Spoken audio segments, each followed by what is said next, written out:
প্রিয় দর্শক, প্রেমনা বনসাইকে ভালো রাখতে হলে এই কাজগুলো করতেই হবে। কাজগুলো সহজ, তবে কারো কাছে বিরক্তিকর মনে হতে পারে, কারণ এটি সময় সাপেক্ষ এবং অনেক ধৈর্যের প্রয়োজন আছে।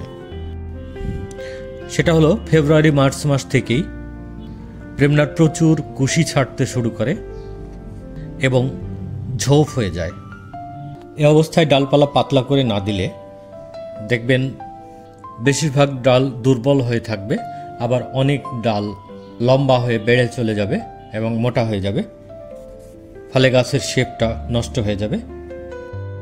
কাজটা তেমন কিছুই না, ফাঁকে ফাঁকে একটু আঙ্গুল ঢুকিয়ে ঘষে ঘষে কুশিগুলো ভেঙে পাতলা করে দিতে হবে এবং ময়লাগুলো পরিষ্কার করে দিতে হবে।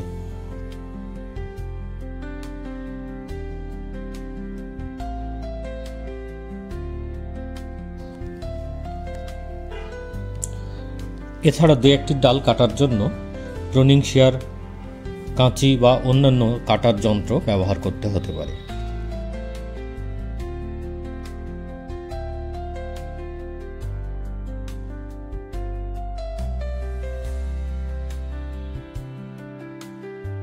দেখুন আমি কাজগুলো কিভাবে করছি।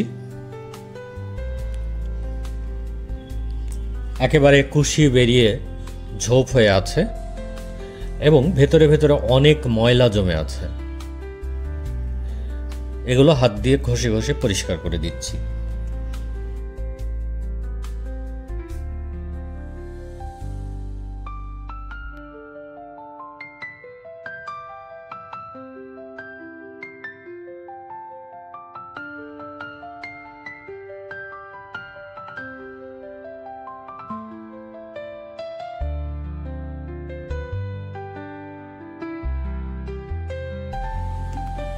এবার দেখুন কতটা পাতলা হয়ে গেছে। প্রেমনা বনসাইয়ের শেপটা ঠিক রাখার জন্য এই কাজগুলো মাঝে মাঝে আপনাকে করতে হবে। ধন্যবাদ।